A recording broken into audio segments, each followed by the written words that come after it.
So, to add vectors, we're going to use one of the problems from the displacement questions in 2 dimensions 11U physics sheet. It's labeled 1B. We're going to do question 2 as an example.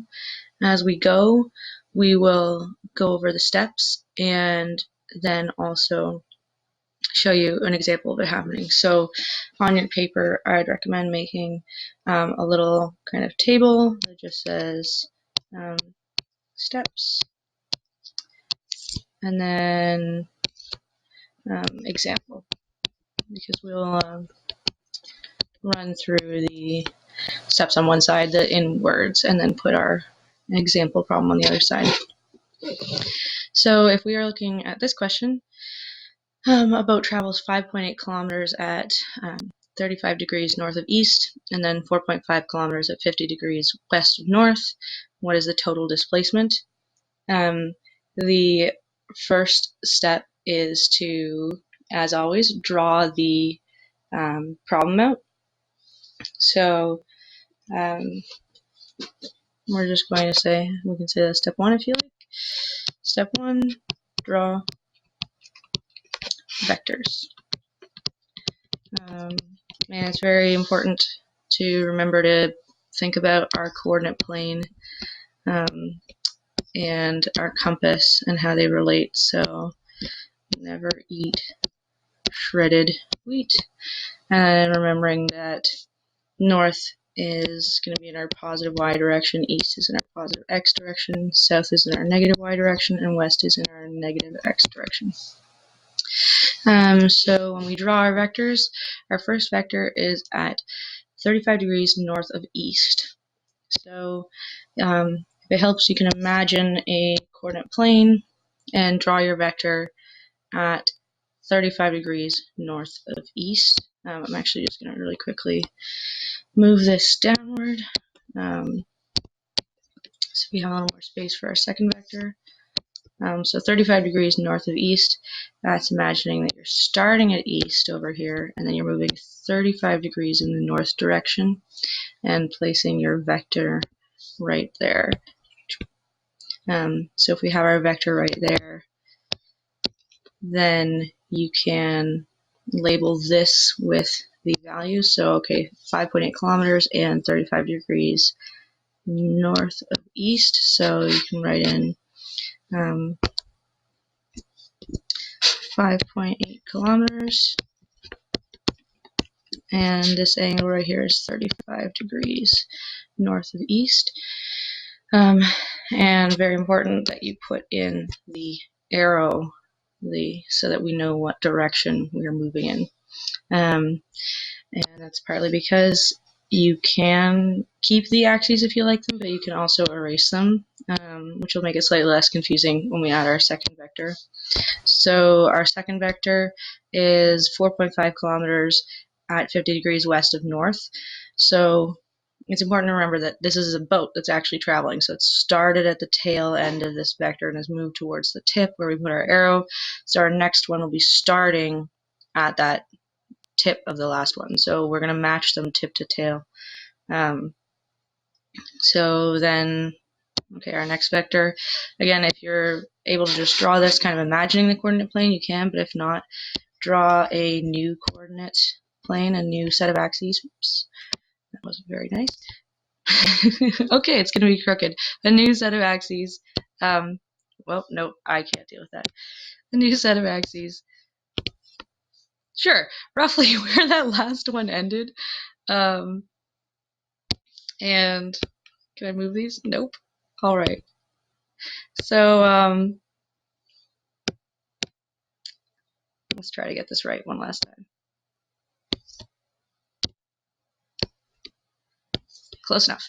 Okay, so then we're going to imagine, okay, it's 50 degrees west of north, so we're going to imagine starting at north and then moving 50 degrees to the west.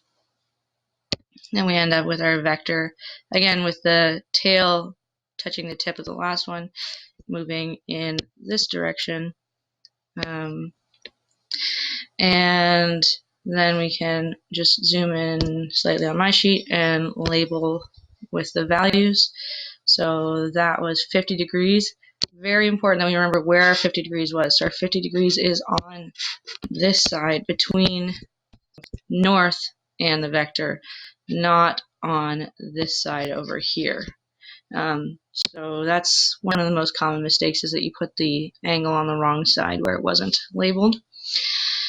And then also remembering we're going to label this, I think, 4.5 kilometers. Yep. So 4.5 kilometers right here. Excellent. And we have our little arrow at the end showing us what direction we were going in. So just to make things a little clearer, I'm going to get rid of these axes here that I added in to help me with the direction, because that'll show just the vectors and help make things a little clearer. So first step was to draw vectors. Done. Our next step is we're going to draw two vectors for each of these that represent the component vectors. So you can just add a little line here and keep this going. So we're going to draw two vectors that represent the component vectors. So step 2, draw two, I'll just say two component vectors for each. So draw two component vectors.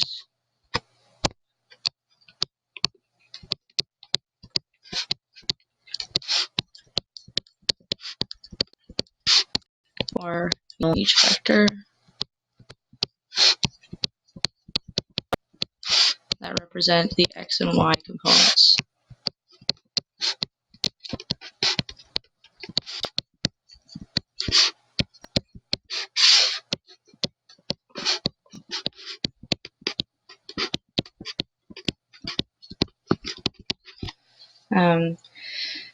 So very important in this is when we do draw those two component vectors, they have to run parallel to the x and y axes. So they must run parallel to the x and y axes.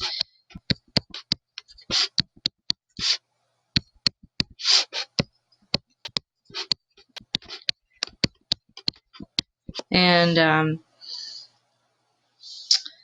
let's have a look. So I would actually recommend, just for purposes of taking good notes, to just copy down our vectors from before, so that you can kind of see each step individually.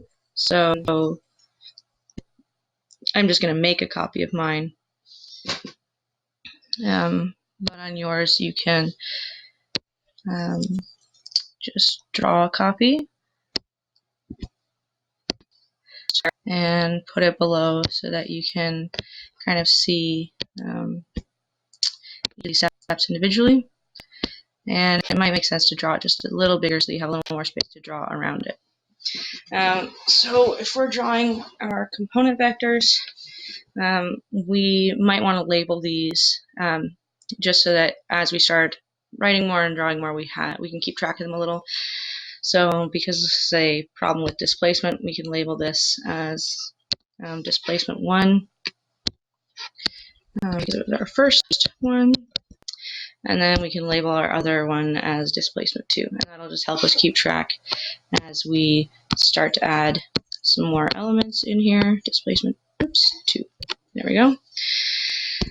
And so we're going to draw two component vectors for each of these. So you're trying to imagine that, again, if you were to try to start at the tail and start at the tail and end at the tip, travel that, but only be able to travel in purely the x direction or purely the y direction. So we could travel like this, and again, I draw that arrow at the end to show the direction of travel, and then turn and travel like this, and again, drawing that arrow to show the direction. that's one option. Another option would be to travel upward in the y direction first, and then travel right in the x direction. Both of these are valid, except that this angle that we were given is underneath our vector, in between the x-axis and our vector. So if I were to draw these two right here, if I were to draw these two right here, they're valid component vectors, but I just have to remember that the angle here is actually the complementary angle, so the 90 minus 35 degrees. So that would be 55 degrees in that corner. So just for our purposes, to make our lives simpler, I usually stick with the component vectors on the angle side that I was given. But really, you could do either. Both are valid. So I will just do it this way for now. So that's this one and then this one. So if we want to label these, we can label them our displacement for our first vector in the x direction and our displacement for the first vector in the y direction. And as we're doing these, it's important to remember that we think about our signs. So just keep in mind that this eventually, because we're running left to right in the y direction, or in the x direction, we're moving in the positive x direction, so our answer is going to be positive. And because we're moving from bottom to top in the y direction, that's in the positive y direction, so our answer for this one is going to be positive as well. So sometimes I write those down just to keep track. So the for the other one, we could use the opposite vector way, so that like we're drawing on the side that didn't have the angle we were given, just to show you what that kind of would look like. So we could we move in our x direction this way, and then in our y direction this way. And remembering that 50 degrees was on this side, in between our imaginary y-axis and our vector. So we can instead think, okay, 90 degrees, because we know our x and y axes run always in a 90-degree angle to each other. 90 degrees minus 50, and we'll end up with 40 degrees. So we can label inside there as 40 degrees. So that's an example of when you would just need to be careful about the angles that you've got. And again, to label these, we could label this one our displacement for our second vector in the x direction, and our displacement for the second vector in the y direction. And really valuable here, if we look, again, just to remind ourselves about the signs. So for our y direction, we are moving from bottom to top, which is in the positive y direction. So we can just draw in a positive sign just to remind us our answer will be positive. And then for our x direction, we're moving right to left. So that's in the negative x direction. So just remembering this answer will be negative when we get there. So if we've drawn our two component vectors and they are running perfectly parallel to the x and y axes, then our next step would be to solve for the component vectors. So, oops, wrong. So our next step is to solve for the component vectors.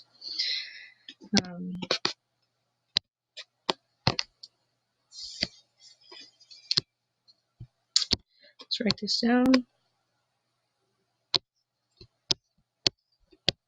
Solve for component vectors. Great. Okay, and that's where our trigonometry is going to come into play. Remembering, of course, our mnemonic to help us remember which trig functions do use which sides, SOHCAHTOA.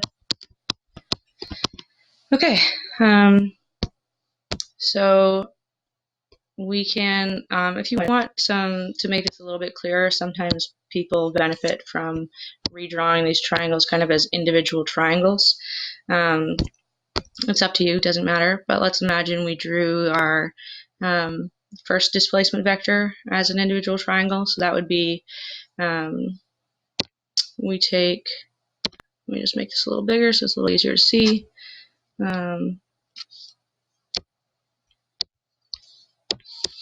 Maybe not.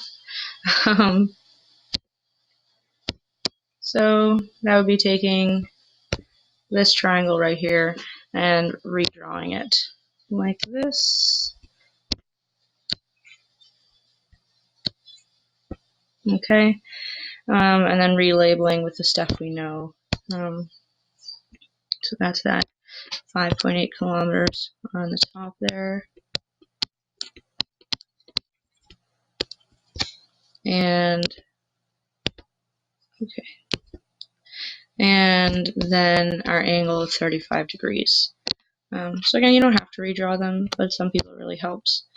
And just to think about how you're going to set up the trig functions. So our y direction, that's going to end up being our opposite side compared to 35 degrees. So if you want to label that as opposite, you can. And of course, this side across from our 90-degree angle will be our hypotenuse, and this side next to our 35 degrees will be our adjacent side. So just if you need help remembering which is which, and this would be our displacement vector 1 in this direction. Okay, so to set it up, you think about which trigonometric functions you need, and you end up thinking, okay, so the sine of my angle, which is 35 degrees, is equal to the opposite, which we've labeled as that d1y over the hypotenuse, which we've labeled as 5.8 kilometers.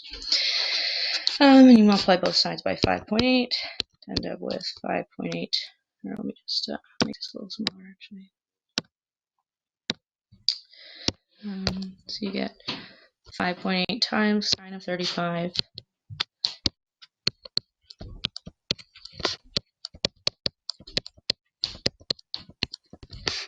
And to equal our displacement for the first vector in the y direction. And you end up with, just plug that into your calculator. Again, make sure you're in degrees. If your calculator's in radians, it will not work. Because we're putting an angle in degrees. And you end up with 3.3 kilometers. Really important just to think about, again, our sine. So if we go back and we say, okay, well, which direction was it going in? Right, it was going in the positive y direction, so that's a positive 3.3 kilometers. The signs will be very, very, very important later. Okay, and we'll just highlight that as the correct answer so that we don't lose it later. And then to find our component vector in the x direction, we're going to use the trig function cosine. So cosine of 35 degrees equals adjacent, which is our d1x over hypotenuse, which was our 5.8.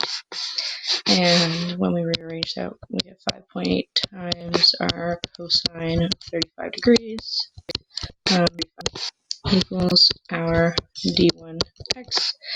And that means that our displacement for our first vector in the x direction works out to, when you plug that into your calculator, 5.8 times cosine of 35. It works out to 4.75 kilometers, which we can round to 4.8 if you like, 4.8 kilometers. I left this little space here just so I can add in, okay, was this in the positive direction, the negative direction? So if we go over, we see, okay, right, it was going left to right. That's in the positive x direction. That's going to be a positive 4.8 kilometers. So just to make sure we're keeping track of those signs always. Okay, great. So we've now found the x and y component vectors for our first vector, and we'll just do the same thing for our second vector here. So our second vector was that vector here, d2, and we would just want to do the exact same steps for that d2.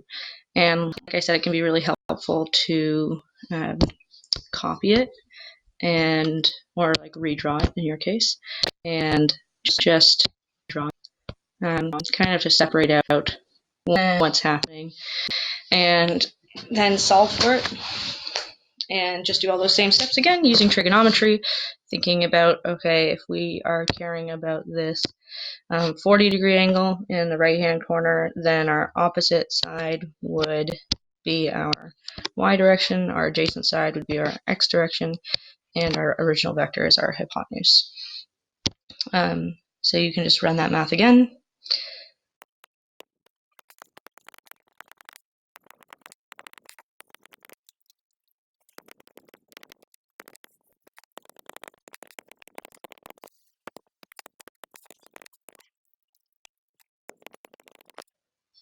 So just really important when we get to our displacement component in the x direction, remembering that we said we were actually moving left for this one, so that's in the negative x direction. So it's very important that we mark this down as a negative 3.4 kilometers. So just do not forget, that's very important for when we are adding our component vectors. Okay, so one thing that I would add in kind of as part of your steps here when you're saying solve for component vectors is just a little asterisk here. Very important that you double check the sign. So I'd add this into your steps, double check the sign.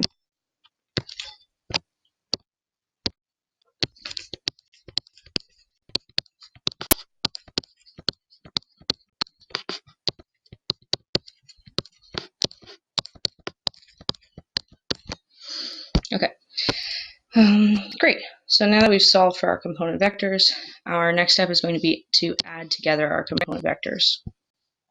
So just extend this here. So step 4, we're looking at adding together our component vectors.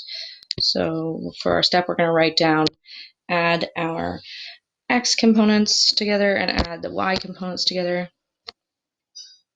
So step 4, yep, add x components together, add y components together.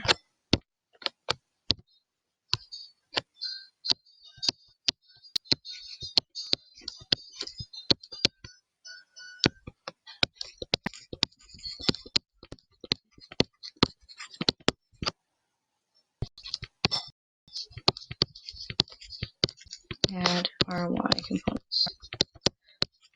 Okay. Great. So we have up here, if we just take a look at what we had before, for our x components, we see we had d1x was positive 4.8 kilometers. So I'll just make a little list here. So that was d1x was positive 4.8 kilometers,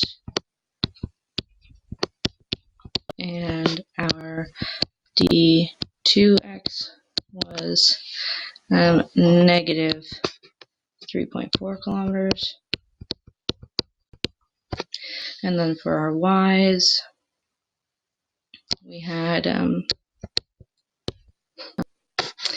d1y was positive 3.3 kilometers, and our d2y was a positive 2.9 kilometers. Okay, and then just simply add those up.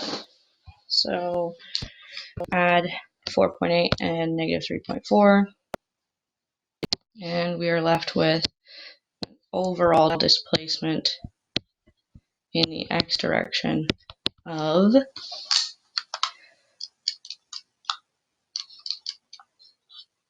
1.4 kilometers. And again, that was a positive 1.4 kilometers. So we'll just circle this here because that's going to be our overall displacement in the x direction. And then same thing for our y's. We literally just add them together. Oops. And we get 3.3 plus 2.9.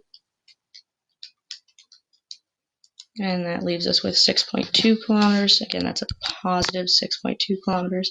So our overall displacement in the y direction was a positive 6.2 kilometers. I'm just going to circle that here so we don't lose track amidst all the numbers on the page.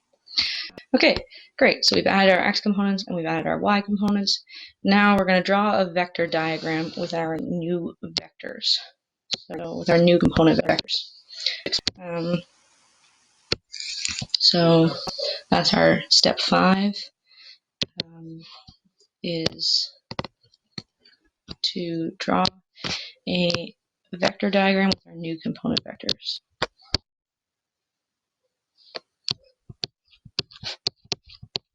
Draw a vector diagram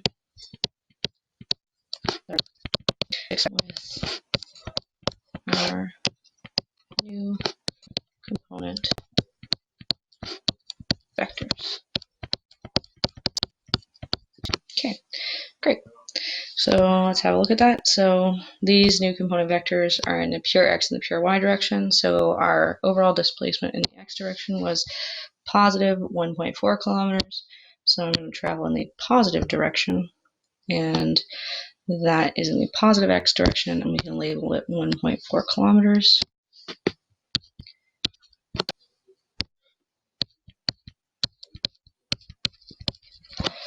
And then our y component, we're going to draw as positive 6.2 kilometers.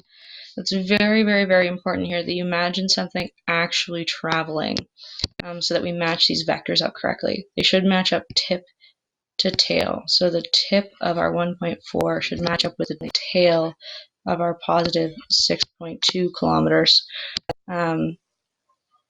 So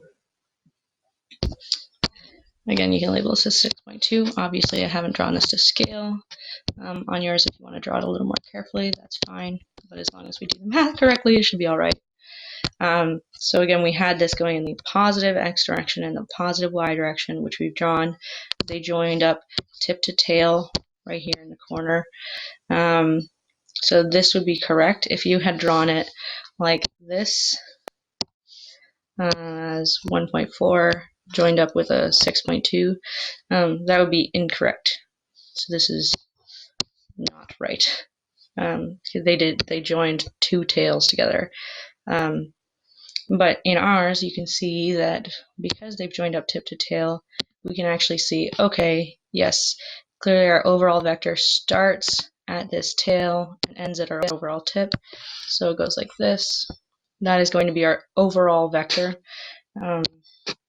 Because these are in the x and y, we know that there is a 90-degree angle right there. So all we're looking for now is what is our overall displacement. So our overall displacement, and in what direction. So we'll find that angle to figure out what direction it traveled in.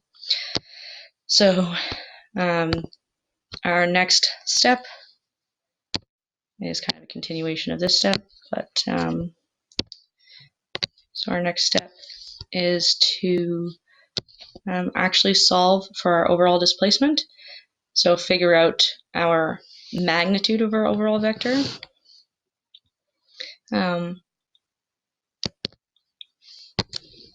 So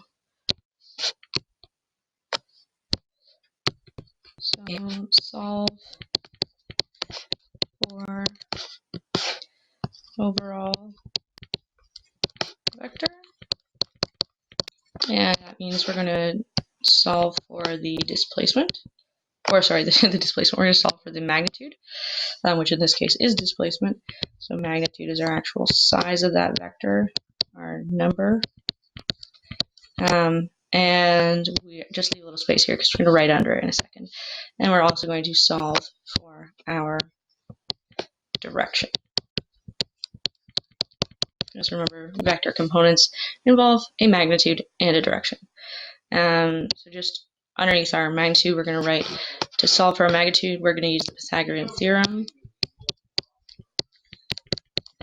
And then to solve for our direction, we're going to use trigonometric ratios and find an angle. Okay. So for our purposes of just showing this very carefully each step, you can redraw your triangle here so you can see each step individually. So that was 1.4, and that's 6.2. And again, we'll just use our knowledge that this is a right triangle. These are the legs. Our hypotenuse is always c in the Pythagorean theorem, so this overall displacement is going to be our c value in our Pythagorean theorem. So that means we can write down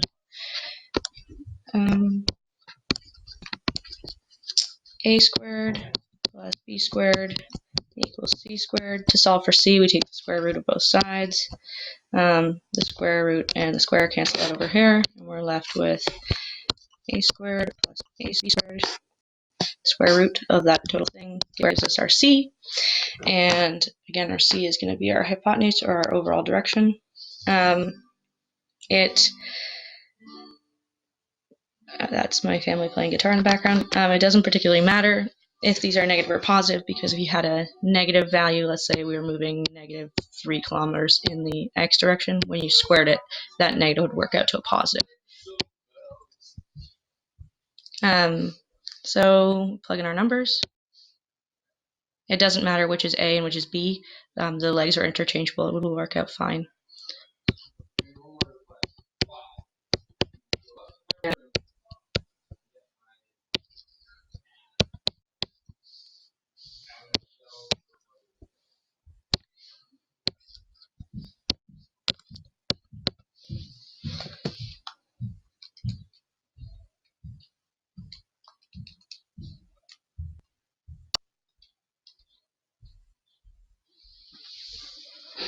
So we end up with C equals 6.4 kilometers. Okay, great. So we've gotten the magnitude of our overall vector. Now we just need to find the angle to relate it to our direction. So this angle, we're going to be able to use our inverse trig functions to relate the two sides that we started with. So we know that tangent of an angle equals opposite over adjacent. So that means our inverse tan function of our relationship between our opposite side and our adjacent side. So 6.2 over our adjacent side of 1.4.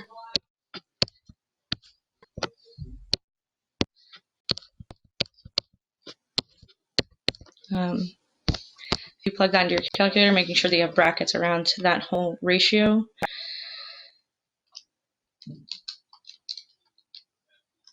we end up getting 77 degrees.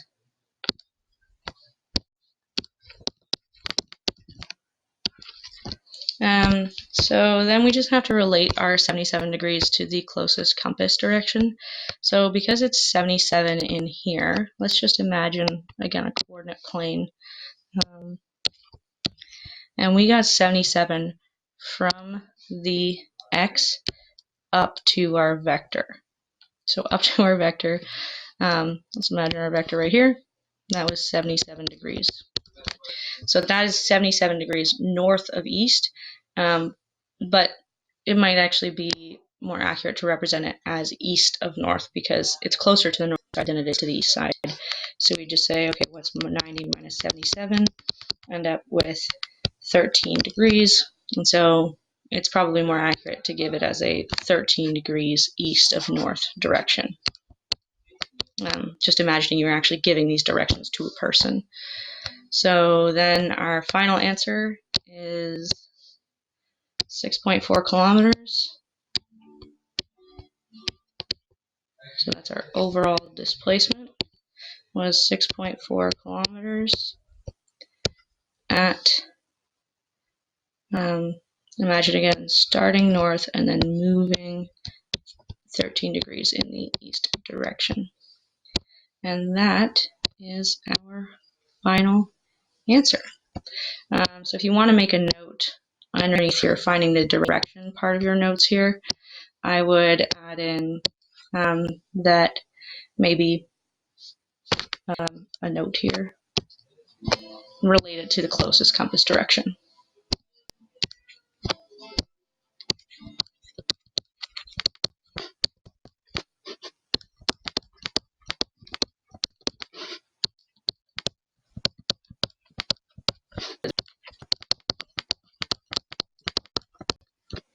Okay, and there we go. We have combined our original two vectors to solve for our overall vector. So just to make sure this makes sense, we can think about our original. Okay, yeah, if we started in the northeast, does our original vector make sense? Or does our new vector make sense? And we can see that, yeah, that direction makes sense. That magnitude and that angle make a good amount of sense. Okay, and that's it. If you follow these steps for everything, you should be able to combine two or more vectors at all times.